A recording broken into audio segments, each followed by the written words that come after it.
आज हम लोग लेक्चर 2 में डिस्कस करेंगे इंस्ट्रक्शन के बारे में। फर्स्ट लेक्चर में हम लोग डिस्कस किए थे बेसिक सी प्रोग्रामिंग का, जैसे कि वेरिएबल क्या होता है, कांस्टेंट क्या होता है, कीवर्ड्स क्या होता है, कैसे किसी वेरिएबल को डिफाइन करते हैं, किस तरह से हम लोग इनपुट लेते हैं, किस तरह से आउटपुट को लिखते हैं, किस तरह से बेसिक सिंटैक्स लिख के खुद को देते हैं। उसी लेक्चर को प्रोसीड करते हुए आज हम लोग लेक्चर 2 डिस्कस करेंगे, जिसके बारे में इंस्ट्रक्शन। इंस्ट्रक्शन कहने का मतलब कि these are statement in program. कहने का मतलब जैसे कि आपको, जैसे मैगी बना रहे हैं तो सबसे उसको इंस्ट्रक्शन देते हैं। सबसे पहले क्या होगा, सबसे पहले हम लोग क्या करेंगे, अगर कोई मैगी बना रहा है तो उसमें सबसे पहले क्या करेंगे, सबसे पहले एक बर्तन लेंगे, उस बर्तन में पानी को उबालेंगे। उबालने के बाद क्या करेंगे कि अपना मैगी डालेंगे उसमें। मैगी डालने के बाद क्या करेंगे, छोटा सा मसाला, उसमें मसाले डाल देंगे। उस मसाले को डालने के बाद क्या करेंगे, गैस पे बैठा देंगे, उबलते रहेगा, हो गया मैगी। ऐसे डिफरेंट डिफरेंट इंस्ट्रक्शन दिए जाते हैं कि जैसे कुछ सेट रूल होता है कि ऐसे किया जाता है वैसे। तो सिमिलरली हम लोग भी क्या करेंगे कि अपने सी लैंग्वेज में कुछ इंस्ट्रक्शन पढ़ेंगे। जो पहला जो इंस्ट्रक्शन होगा वो टाइप डिक्लेरेशन इंस्ट्रक्शन होगा। पहला कौन सा इंस्ट्रक्शन होगा, टाइप डिक्लेरेशन इंस्ट्रक्शन होगा। दूसरा कौन सा इंस्ट्रक्शन हम लोग पढ़ेंगे, अर्थमेटिक इंस्ट्रक्शन पढ़ेंगे। और इसके बाद क्या पढ़ेंगे, कंट्रोल इंस्ट्रक्शन पढ़ेंगे। तो चलिए हम लोग पहला टाइप डिक्लेरेशन इंस्ट्रक्शन को डिस्कस करते हैं। पहला जो हम लोग टाइप डिक्लेरेशन इंस्ट्रक्शन क्या होता है, declare variable before using it. कहने का मतलब कि कोई भी वेरिएबल, जैसे मान लेते हैं कि आप कोई भी वेरिएबल यूज कर रहे हैं, जैसे बीच में अगर आप मान लेते हैं कि ए प्लस बी यूज कर रहे हैं, ए प्लस बी आप यूज कर रहे हैं, एक सिंटेक्स है आपका, तो दो ऑपरेंड आप A plus B is equal to कुछ सी वेरिएबल यूज करें। इस वेरिएबल को आप यूज करने से पहले क्या होना चाहिए कि ये वेरिएबल पहले डिफाइंड होना चाहिए। ये वेरिएबल क्या होना चाहिए, पहले डिफाइंड होना चाहिए। और इसी को हम लोग क्या बोलते हैं कि टाइप डिक्लेरेशन इंस्ट्रक्शन। जैसे हम आपको विजुअल स्टूडियो कोड में दिखाते हैं, उसके लिए सबसे पहले क्या करते हैं कि विजुअल स्टूडियो कोड हम लोग अपने ओपन करते हैं।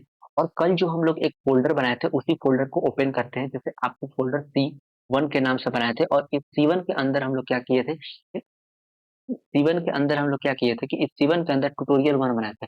आज एक और हम लोग फाइल बनाएंगे अपना सब फोल्डर, जिसका नाम होगा ट्यूटोरियल 2।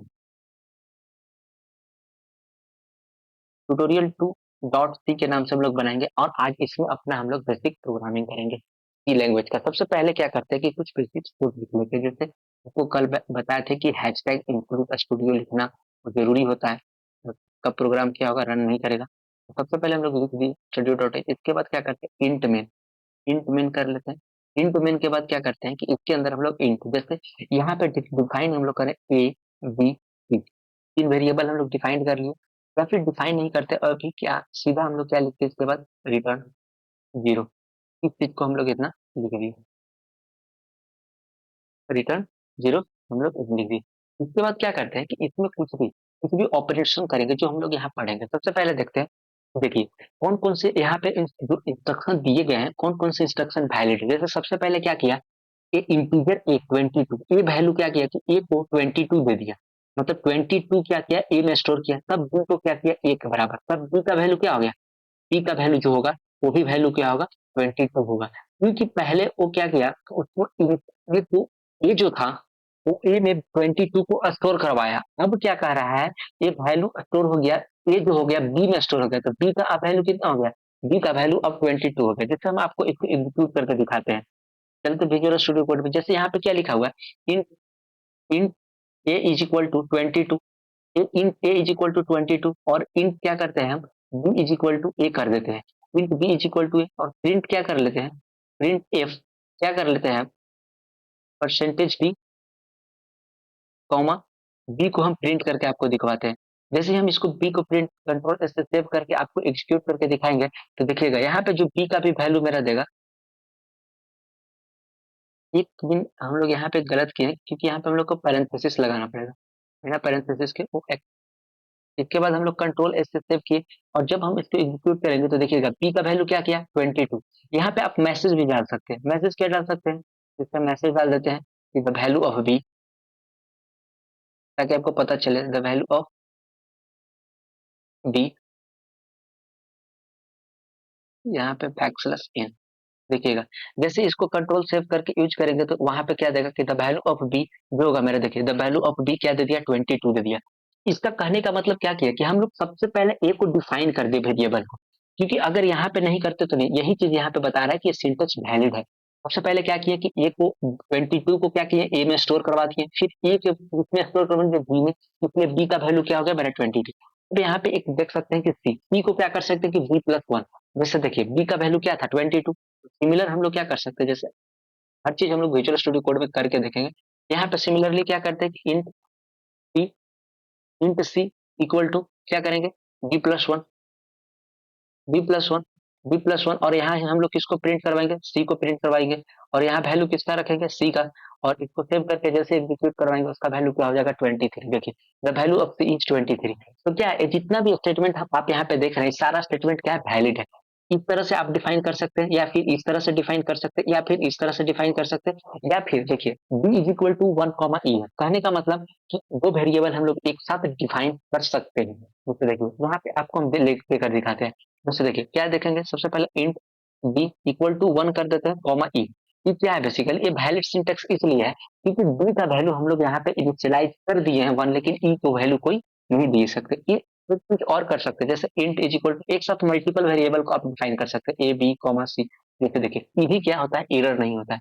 यही नेक्स्ट वाले का आ रहा है कि इस तरह से भी आप क्या कर सकते हैं कि मल्टीपल वेरिएबल एक साथ डिफाइन कर सकते हैं। लेकिन इनवैलिड सिंटेक्स क्या है, इनवैलिड सिंटेक्स देखिए यहाँ पे क्या है, int A is equal to 22। A is equal to 22 तो सही है क्योंकि यहाँ पे 22 है, लेकिन यहाँ क्या किया कि B is equal to A कर दिया और B is equal to A कर दिया।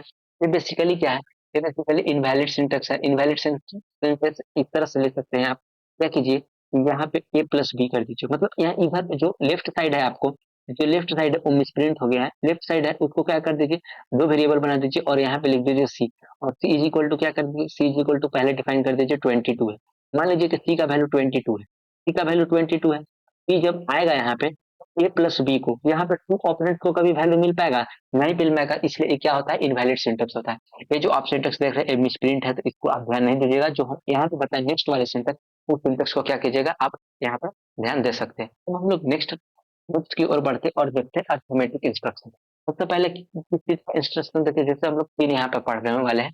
पहला टाइप डिक्लेरेशन इंस्ट्रक्शन देखिए, अब हम लोग देखने वाले हैं अर्थमेटिक इंस्ट्रक्शन। अर्थमेटिक इंस्ट्रक्शन किसको कहेंगे, अर्थमेटिक इंस्ट्रक्शन कहने का मतलब अर्थमेटिक्स नाम से ही आपको पता चलता होगा कि यहाँ पे क्या होगा, एडिशन होगा, सब्ट्रैक्शन, बेसिक जो आप पढ़ते आ रहे हैं जैसे subtraction, addition, multiplication, division, modulus, ये सब ये सारे क्या होते हैं, अर्थमेटिक्स इंस्ट्रक्शन होते हैं। इसमें अर्थमेटिक इंस्ट्रक्शन दिए जाते हैं। जैसे देखिए अर्थमेटिक इंस्ट्रक्शन कैसे दिया जाता है, सबसे पहले ऑपरेंड वन, जो एक फर्स्ट एलिमेंट होगा, सबसे पहले फर्स्ट एलिमेंट ए है, ए, उसको क्या बोलता है, ऑपरेंड्स वन बोलता है। यहाँ पे बी है, उसको क्या बोलता है, उसको ऑपरेंड टू बोलता है। और इसके बीच में जैसे यहाँ पे क्या हो सकता है, प्लस का भी है, यहाँ पे क्या हो सकता है, मल्टीप्लाई हो सकता है, यहाँ पे क्या हो सकता है, डिवीजन हो सकता है, यहाँ पे क्या हो सकता है, माइनस हो सकता है, इसका मतलब सब्ट्रैक्शन हो सकता है। ये जितना हम आपको दिखाएं, इस सारा का सारा किस चीज का, किस टाइप का इंस्ट्रक्शन, इस सारा का सारा क्या है, एक ऑपरेटर है। इसी को बोलता है ऑपरेटर। ऑपरेटर किसके बीच अप्लाई होता है, दो ऑपरेंट्स के बीच अप्लाई होता है। और single variable on the left side, इसका कहने का मतलब है, ये नोट, ये हमेशा याद रखिएगा, ये आप लोग हमेशा याद रखिएगा। सी लैंग्वेज में, चाहे सी लैंग्वेज में ये हमेशा याद रखना है कि जो लेफ्ट साइड होगा, जो लेफ्ट साइड वैल्यू होगा ना, वो हमेशा सिंगल वैल्यू होगा। सिंगल वैल्यू इसलिए होगा क्योंकि सिंगल इसमें क्या होता है, लेफ्ट साइड में वैल्यू यहाँ पे क्या होता है, स्टोर होता है। वैल्यू यहाँ पे क्या होता है, स्टोर होता है। हम आपको बता रहे हैं स्टोर होता है, आगे इसको हम लोग समझने वाले हैं वैल्यू इसको स्टोर कैसे होता है, कौन सा वैलिड सिंटेक्स होगा इसमें, कौन सा वैलिड इनवैलिड होगा, इसमें वैलिड स्टोर होता है। चलिए नेक्स्ट स्लाइड पे चलते हैं और इसको हम लोग समझ के देखिए यहाँ पे अर्थमेटिक इंस्ट्रक्शन का वैलिड सिंटेक्स क्या है। लेफ्ट साइड एक है, मतलब जो भी आप बी दीजिए, जो भी आप सी दीजिए, बी और सी मिलकर क्या बनेगा, ए मिलेगा। चलिए हम लोग इसको करके देखते हैं अपने विजुअल स्टूडियो कोड में, आखिर ये कहना क्या चाहता है। जैसे आप यहाँ पे देख सकते हैं कि ए और बी है। जैसे मान लेते हैं कि यहाँ पे क्या हम लोग दो करते हैं, इंट ए इक्वल टू, मान लेते हैं कि 10 रखते हैं, 10 रखें, int A is equal to 10। और यहाँ पे मान लेते हैं कि बी इक्वल टू क्या रखते हैं, int int B equal to हम लोग रखते हैं 20। ठीक, अब एक क्या करते हैं कि इंट सी इक्वल टू क्या करते हैं, A plus B, A plus B कर दिए। Int C is equal to क्या करते हैं, अब प्रिंट एफ कर लेते हैं। प्रिंट एफ में हम लोग क्या मैसेज डालते हैं कि the value of C, the value of C is percentage D, back slash N ले लेते हैं। इसके बाद क्या करते हैं, हम लोग यहाँ सी को प्रिंट कर लेते हैं। देखिएगा सेम चीज क्या होगा, आउटपुट आपको 10 और 20 करके क्या देगा, आपको प्रिंट करके दे देगा। जैसे देखिए यहाँ पे क्या हुआ, एक मिनट, ये सारे चीज को हम लोग कमेंट कर देते हैं। कमेंट हो गया। अब इसको हम लोग क्या करते हैं, एग्जीक्यूट करके आपको दिखाते हैं। जैसे इसको एग्जीक्यूट करेंगे तो यहाँ से क्या हुआ कि the value of C is क्या हुआ, 30 दे दिया। इसका कहने का मतलब क्या है कि ए और बी क्या हुआ, उसको ऐड कर दिया सी में। तो हमेशा जो लेफ्ट साइड होगा, लेफ्ट साइड जो होगा हमेशा क्या करेगा, वो सिंगल वैल्यू देगा। और लेफ्ट साइड जैसे आप इसको क्या कर सकते हैं, सी को यहाँ प्लस की जगह आप क्या कर सकते हैं, मल्टीप्लाई भी कर सकते हैं। इसका हम आपको करके दिखाते हैं। प्लस की जगह आप क्या कर सकते हैं, यहाँ पे मल्टीप्लाई कर सकते हैं। कंट्रोल एस तो क्या करेगा कि 200 बना देगा। देखिए 200 बना दिए, 200 बना दिया। इस तरह से क्या कर सकते हैं, आप डिवीजन का भी अप्लाई कर सकते हैं यहाँ पे। तो बेसिकली यही कहता है कि यह क्या है, वैलिड सिंटेक्स है। हमेशा लेफ्ट साइड क्या रखना है, हमेशा लेफ्ट साइड आपको सिंगल वैल्यू रखना है। देखिए अब जैसे ही आप इसको कीजिएगा, इनवैलिड सिंटेक्स दे देगा। इनवैलिड सिंटेक्स जैसे हम आपको दिखाते हैं यहाँ पे, इनवैलिड सिंटेक्स कैसे देगा। जैसे ही हम यहाँ पे लिखते हैं, अगर मान लीजिए कि क्या लिखते हैं, इन B plus C, B plus C equal to A लिखते हैं। देखिएगा इसके साथ क्या होगा कि एक रेड लाइन आ जाएगा। देखिए रेड लाइन आ गया, क्योंकि इनवैलिड सिंटेक्स है, इस सिंटेक्स वैलिड ही नहीं है। वो क्या करता है कि वैल्यू को स्टोर कहाँ पे करेगा, बी प्लस सी में थोड़ी ना स्टोर करेगा। क्योंकि लेफ्ट साइड जितना भी होता है वो सी लैंग्वेज में वैल्यू स्टोर होता है, इसलिए इसको बोलता है कि ये एक इनवैलिड सिंटेक्स है। तो इसको हमेशा ध्यान रखिएगा, इस सिंटेक्स में कभी भी आपको वैल्यू को स्टोर नहीं करना। अब हम लोग कुछ करते हैं अर्थमेटिक इंस्ट्रक्शन मॉडुलस में, आप कैसे देख सकते हैं। 3 modulus 2 1 returns the remainder for integers. क्या करता है मॉडुलस, मॉडुलस ऑपरेटर क्या करते हैं, जैसे आप 6 अप्लाई कर रहे हैं, 6 आप अप्लाई कर रहे हैं मॉडुलस थ्री पे, 6 आप अप्लाई कर रहे हैं मॉडुलस थ्री पे, तो इसका आंसर कितना आएगा, इसका आंसर 0 आएगा। क्योंकि इसमें कोई कोई रिमाइंडर नहीं बचेगा। वही आप 5 मॉडुलस, तो अगर जब आप जैसे ही आप 5 मॉडुलस 2 अप्लाई करते हैं, इसका रिमाइंडर कितना बचेगा, 1। चलिए हम लोग इसको करके देखते हैं, तब ज्यादा बेहतर समझ में आएगा। जैसे यहाँ पे अगर ए है, ए मॉडुलस, अगर मान लेते हैं कि हम अभी आपका मॉडुलस लगा देते हैं और सेम चीज को हम आपको प्रिंट करके दिखाते हैं, सेम चीज को आपको प्रिंट करके दिखाते हैं। देखिए मॉडुलस कितना देगा, मॉडुलस कितना दिया, 10 दे दिया। क्योंकि जो रिमाइंडर बचता है ना, जो रिमाइंडर बचता है वही क्या देता है, कि यहाँ पे मॉडुलस दे देता है। इस तरीके के बेसिकली मॉडुलस है आपको। यहाँ तक हम लोग डिस्कस किए। अब हम लोग जो नेक्स्ट डिस्कस करने वाले हैं, वो क्या डिस्कस करने वाले हैं, अर्थमेटिक्स इंस्ट्रक्शन। इंस्ट्रक्शन में हम लोग टाइप कन्वर्जन देखने वाले हैं। बेसिकली टाइप कन्वर्जन होता क्या है, अर्थमेटिक इंस्ट्रक्शन में हम लोग क्या देखने वाले हैं, टाइप कन्वर्जन। टाइप कन्वर्जन क्या होता है वो आपको भी पता है, कि जैसे इंटीजर, जो जब सेम तरह की वैल्यू आप लेते हैं ना, तो सेम तरह की आप अगर वहां पे वैल्यू लेंगे, जैसे कोई 2 लिया और प्लस किया 2 के साथ, तो 2 + 3 जो होगा, 2 + 3 जो होगा, वो हमेशा क्या होगा, हमेशा इंटीजर ही देगा 5। और अगर 2.5 लेते हैं, 2.5, 2.5 लेते हैं, तो 2.5 क्या है, एक फ्लोट वैल्यू है। और प्लस भी करते हैं 2.5, प्लस भी करते हैं। बेसिकली जो लिखा हुआ है उसको समझा रहे हैं हम एग्जाम्पल से, तो ज्यादा बेहतर समझ में आएगा। 2.5, 2.5 मान लेते हैं, 2 पॉइंट यहाँ पे 6 लेते हैं, 2.5 और 2.6 कितना होगा,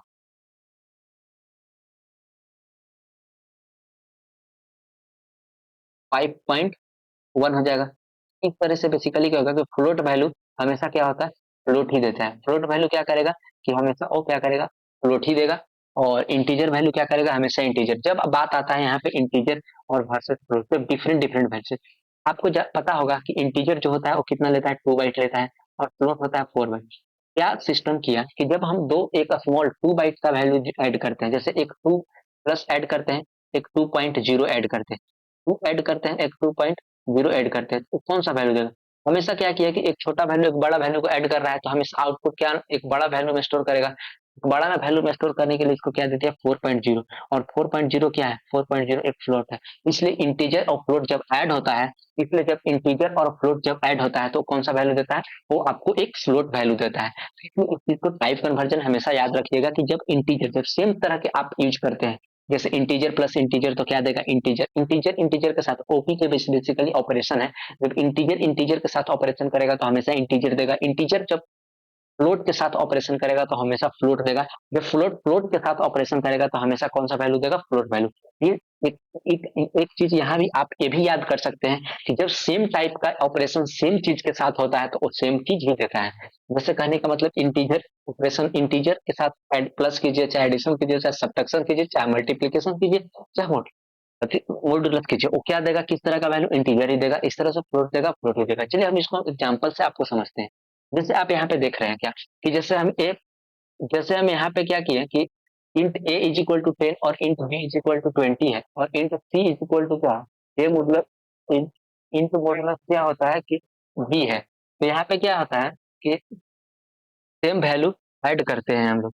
तो सेम वैल्यू जब ऐड करते हैं या मॉडुलस करते हैं तो क्या दिया, इंटीजर दिया। जैसे यहाँ पे हम क्या करते हैं कि प्लस करते हैं, जैसे ही प्लस किया कंट्रोल करके सेव करके आपको एग्जीक्यूट करके दिखाते हैं। देखिए यहाँ पे क्या दिया, 20 और 10 को 30 ऐड किया तो क्या दिया, इंटीजर। अगर आप यहाँ पे सब्ट्रैक्ट माइनस कीजिए, माइनस करने के बाद की कंट्रोल एस कीजिएगा, तो कंट्रोल एस करने के बाद अगर सब्ट्रैक्ट भी कीजिएगा तो क्या हुआ, वो उसी तरह का वैल्यू दे रहा है। जैसे अगर आप वैल्यू यहाँ पे चेंज भी कर सकते हैं, मान लीजिए कि हम लोग यहाँ पे डिवाइड करते हैं, डिवाइड करने के बाद भी क्या होगा कि वैल्यू वो सेम का सेम देगा।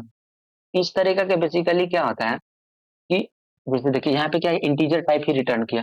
अब जब आप सेम वैल्यू को करते हैं तो सेम, जैसे आपको क्या करना है कि इसको अधिक, अगर आप चाहते हैं कि मेरा फ्लोट वैल्यू दे, तो जैसे देखिए ए को क्या कीजिए, 2 पॉइंट इसको 0 बना दीजिए।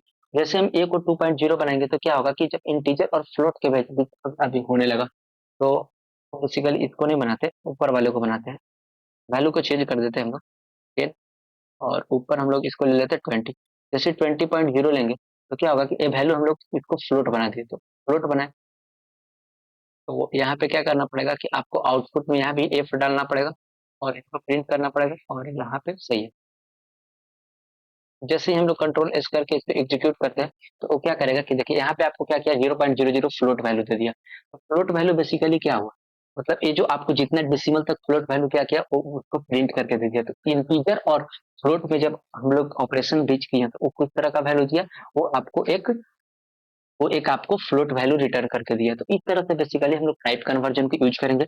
और नेक्स्ट अब हम लोग क्या देखते हैं, अर्थमेटिक्स इंस्ट्रक्शन ऑपरेटर प्रेसिडेंस। जैसे कि आप पढ़े होंगे बोर्ड मास, बोर्ड मास पढ़े होंगे, मतलब आप जब मैथ सोल्व करते होंगे बचपन में तो वहां पे हम लोग बोर्ड मास पढ़े थे।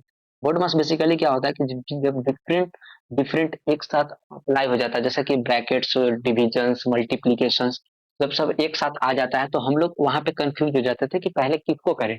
तो उसी तरह से सिमिलरली हम लोग यूज करते थे, सबसे पहले ब्रैकेट का काम करते थे, इसके बाद ऑफ का करते थे, फिर डिवीजन का करते थे, फिर मल्टीप्लीकेशन, फिर एडिशन और फिर सब्ट्रैक्शन। तो सिमिलर क्या किया कि सी लैंग्वेज में भी हम लोग उस बोर्ड मास को हम लोग प्रेसिडेंस का नाम रख दिए। जैसे हम लोगों के साथ बहुत सारा ऑपरेशन एक साथ आ जाएगा तो हम लोग इसको कैसे करेंगे, तो उसी के लिए तब क्या किया कि एक प्रेसिडेंस बना दिया, मतलब एक प्रायोरिटी बना दिया कि सबसे पहले हम लोगों को मल्टीप्लीकेशन करना है, मल्टीप्लीकेशन के बाद हम लोगों को डिवीजन करना है, डिवीजन के बाद हम लोगों को मॉडुलस करना है। फिर इसका फर्स्ट प्रायोरिटी जो आपको सेम लाइन में दिखा होगा, इसका प्रायोरिटी सेम होगा। अब हम लोग सेकंड में आते हैं, फिर उसके बाद एडिशन कर सकते हैं, उसके बाद सब्ट्रैक्शन कर सकते हैं। बेसिकली इसको इक्वल टू, इसको आप असाइनमेंट ऑपरेटर भी बोलते हैं हम लोग सी लैंग्वेज में। इसको हम लोग क्या बोलते हैं कि असाइनमेंट ऑपरेटर है, इसको असाइनमेंट ऑपरेटर भी आप बोल सकते हैं।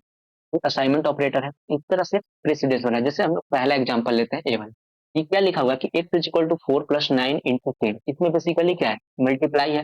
तो सबसे पहले हम लोग क्या करेंगे कि यहाँ पे हम लोग मल्टीप्लाई को देखेंगे। सबसे पहले मल्टीप्लाई अगर करते हैं तो यहाँ पे क्या होगा, 90 आ जाएगा।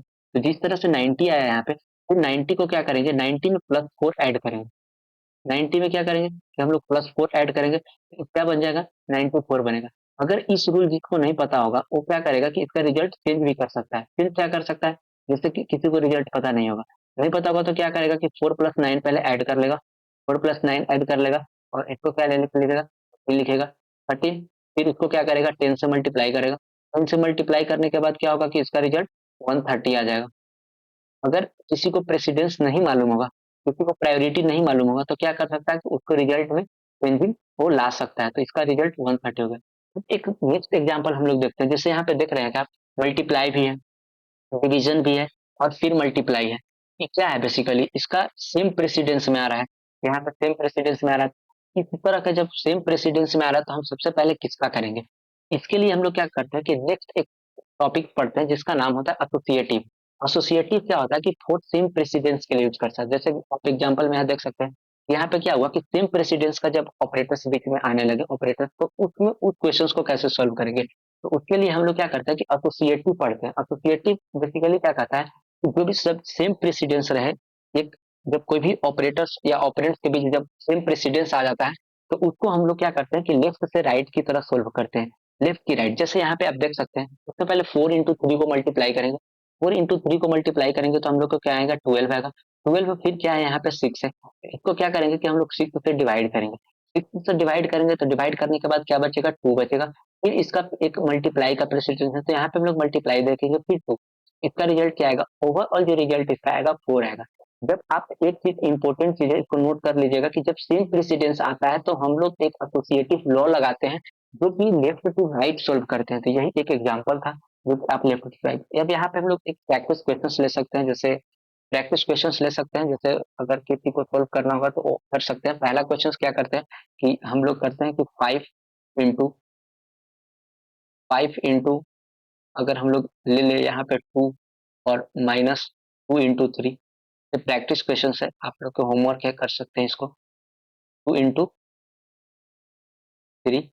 और एक सेकेंड क्वेश्चन क्या है यहाँ पे, 5 इंटू 2, 5 इंटू 2,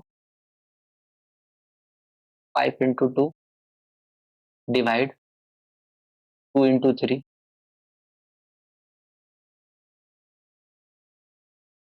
और एक थर्ड क्वेश्चन हम लोग ले लेते हैं, 5 इंटू 2,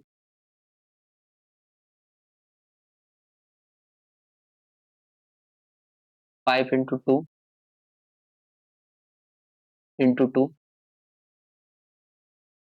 इंटू 3।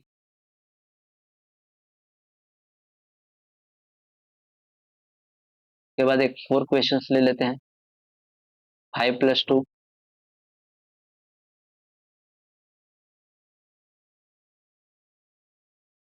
(2 इंटू 3). एक क्वेश्चन हम आपको सोल्व करके बता देते हैं ब्रैकेट वाला, क्योंकि एक क्वेश्चन हम लोग न्यू है, हम लोग डिस्कस नहीं किया। क्वेश्चन नंबर थर्ड को हम लोग क्या करते हैं कि सोल्व करते हैं। क्वेश्चन नंबर थर्ड के जब आपको ब्रैकेट दिखेगा तो सबसे पहले क्या करेंगे, जब कोई भी ब्रैकेट आपको दिखेगा तो हम लोग सबसे पहले ब्रैकेट वालों को सोल्व करेंगे। जैसे ब्रैकेट वालों को सोल्व करेंगे तो ब्रैकेट में यहाँ क्या पे डिवीजन है, तो 5 इंटू क्या लिखेंगे डिवीजन। अगर 2 और 2 को डिवाइड कीजिएगा तो यहाँ पे क्या आएगा, 1 आएगा।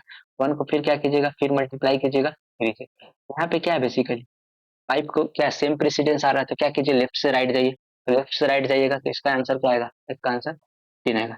इस तरह से क्या कर सकते हैं कि जहां पे आपको सब ब्रैकेट दिखेगा तो सबसे पहले आप क्या कीजिएगा कि ब्रैकेट वाले क्वेश्चंस को, ब्रैकेट वाले ऑपरेटर को ऑपरेंड कीजिएगा। इसके बाद आप कोई भी को ऑपरेटर्स लगा सकते हैं। उसके बाद नेक्स्ट जैसे हम लोग क्या किए कि अर्थमेटिक्स इंस्ट्रक्शन, दो तरह के इंस्ट्रक्शन पढ़े।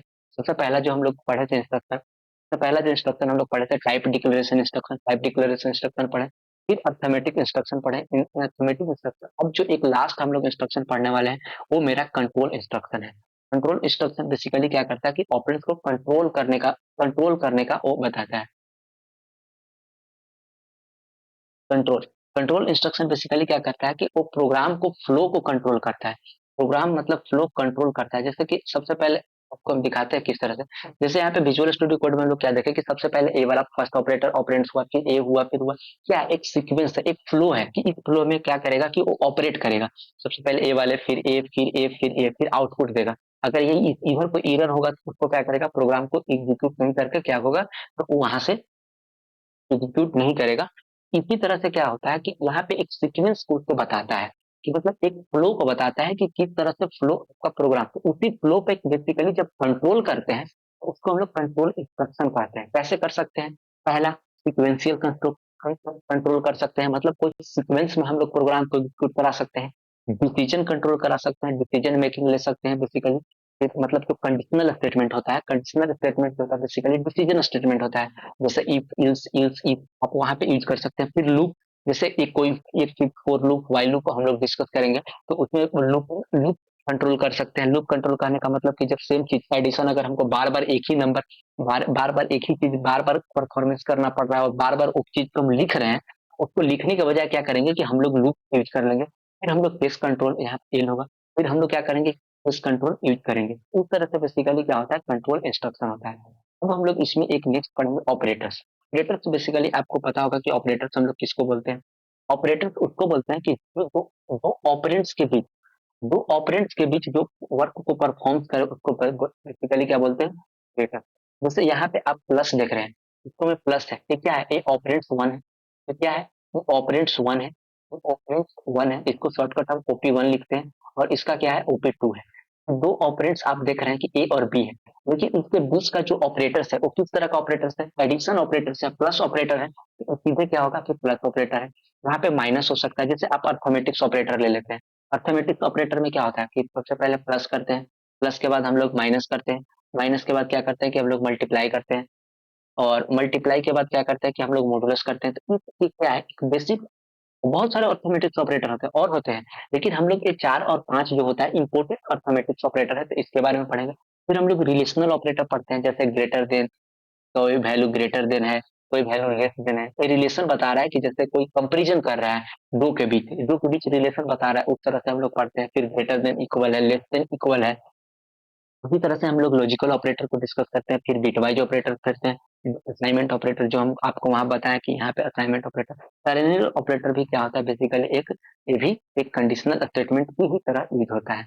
इस तरह से ऑपरेटर्स पढ़ेंगे हम लोग, सारा ऑपरेटर्स डिस्कस नहीं करेंगे, इसमें जो जो इंपोर्टेंट ऑपरेटर है उसी को डिस्कस करेंगे। जैसे एक अर्थमेटिक ऑपरेटर इंपोर्टेंट होता है, फिर रिलेशनल ऑपरेटर्स, फिर असाइनमेंट ऑपरेटर इंपोर्टेंट होता है। वो सब सारी चीजों को हम लोग क्या करेंगे कि डिस्कस करेंगे। अब हम लोग नेक्स्ट जो होता है ऑपरेटर, जैसे सबसे पहले हम लोग रिलेशनल ऑपरेटर्स को डिस्कस करते हैं। जैसे अब देखें, इक्वल टू बेसिकली क्या करता है, इक्वल टू एक दो वैल्यू को कंपेयर करता है। जैसे कंपेयर करता है, इसको हम लोग प्रोग्राम करके देखते हैं।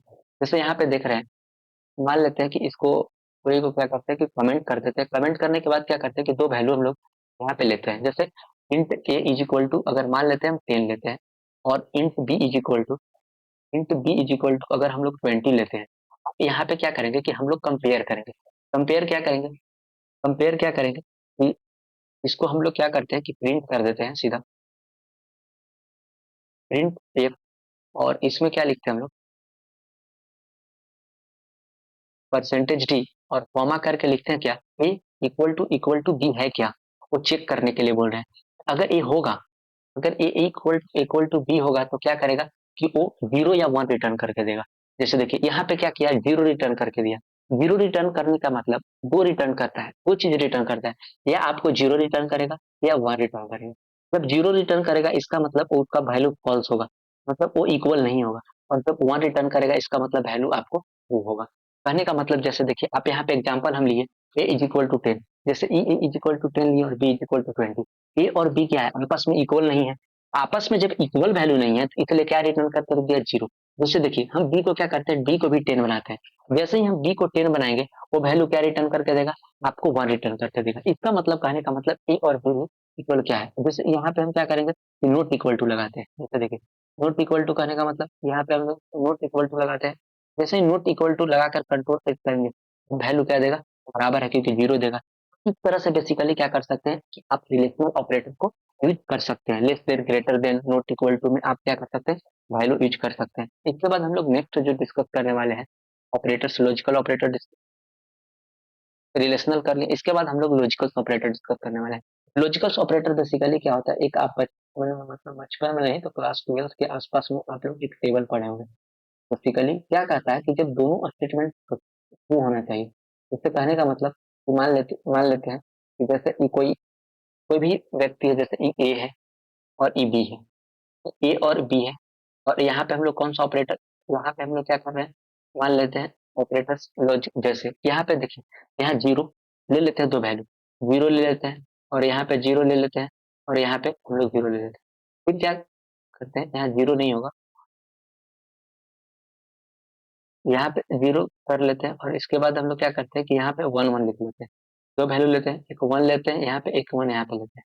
अब यहाँ क्या करते हैं कि यहाँ पे 0 ले लेते हैं, यहाँ पे 1 ले लेते हैं, यहाँ पे 0 ले लेते हैं, यहाँ पे 1। हम लोग इसको करेंगे तो इसी वाले प्रोग्राम में, अगर समझ में नहीं आ रहा होगा तो।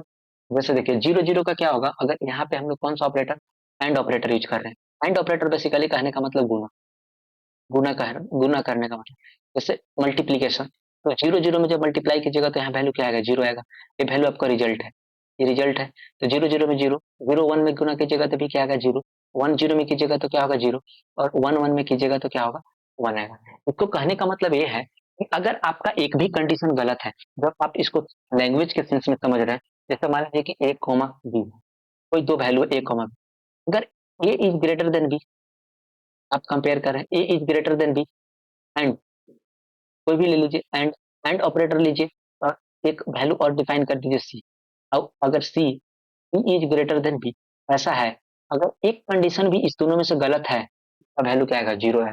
कहने का मतलब बेसिकली यही है कि इसमें से अगर एक भी कंडीशन गलत हो जाएगा तो क्या होगा कि उसका वैल्यू 0 नहीं कर, मतलब फॉल्स वैल्यू दे देगा। सिमिलरली आप क्या अप्लाई कर सकते हैं, और पे एक एंड का अब यहाँ पे हम लोग और का अगर आउटपुट लेते हैं, और का आउटपुट क्या कहता है, और का मतलब कहने का मतलब कि ए plus B, A plus B, A plus B. जब आप जीरो जीरो के साथ ऐड कीजिएगा तो वैल्यू क्या होगा, हमेशा जीरो आएगा। जीरो वन के साथ वैल्यू ऐड कीजिएगा तो क्या होगा, वन होगा।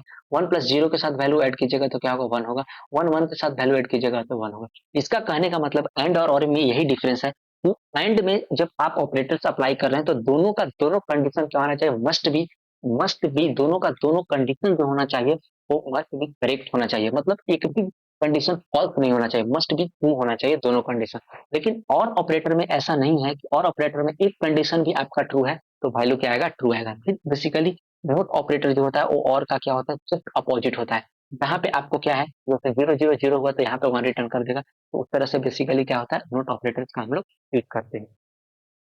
फिर इसके बाद हम लोग ऑपरेटर जो प्रेसिडेंस देखे, जो वहां पे देखे थे, सबसे पहले हम लोग नोट का करते हैं, फिर इसके बाद प्लस माइनस, फिर सिमिलर इसी तरह से हम लोग यूज करेंगे। उसके बाद हम लोग करते हैं assignment operator. Assignment operator basically क्या होता है, असाइन करने के लिए। जैसे आप देते हैं A is equal to five, A is equal to five दिए, इसका मतलब क्या हुआ, ये जो फाइव है इसमें स्टोर होता है, ए में स्टोर होता है। फाइव क्या हुआ, ए में स्टोर हो गया। इसको बोलते हैं असाइनमेंट ऑपरेटर। मतलब असाइनमेंट मतलब साइन करना वैल्यू को। जैसे प्लस इज इक्वल टू क्या है, आप इसको लिख सकते हैं, जैसे हम लोग लिखते हैं बहुत बार आता है, तो is equal to A plus one, is equal to A plus one आता है। उस तरीके का आप क्या लिख सकते हैं, सीधे इसको क्या लिख सकते हैं, A plus equal to one, A plus equal to one, आप ऐसे सीधे लिख सकते हैं इसको। और एक शॉर्टकट और होता है, आप देखेंगे ए प्लस प्लस, ए प्लस प्लस। बेसिकली यही एक लिखने का सिंटेक्स होता है असाइनमेंट ऑपरेटर को। आप इस तरह से, उसी तरह से प्लस माइनस में भी लिख सकते हैं, मल्टीप्लाई में भी लिख सकते हैं, डिवीजन में भी लिख सकते हैं, और मॉडुलस में भी लिख सकते हैं। बेसिकली यही था इंस्ट्रक्शंस के बारे में जो हम लोग डिस्कस किए एक एक करके। तीन इंस्ट्रक्शन को हम लोग डिस्कस किए। पहला टाइप डिक्लेरेशन इंस्ट्रक्शन, दूसरा अर्थमेटिक इंस्ट्रक्शन, और तीसरा जो कंट्रोल इंस्ट्रक्शन। इस तीन इंस्ट्रक्शन जो बहुत इंपॉर्टेंट है ऑपरेटर, और इसको कल हम लोग पढ़ेंगे कंडीशनल स्टेटमेंट के बारे में। कंडीशनल को पढ़ेंगे, कंडीशनल इफ इन स्टेटमेंट पढ़ेंगे। तो इस लेक्चर को हम लोग वहीं पर समाप्त करते हैं। अगर आपको वीडियो अच्छा लगा तो लाइक करें, शेयर करें, सब्सक्राइब करें। Thank you.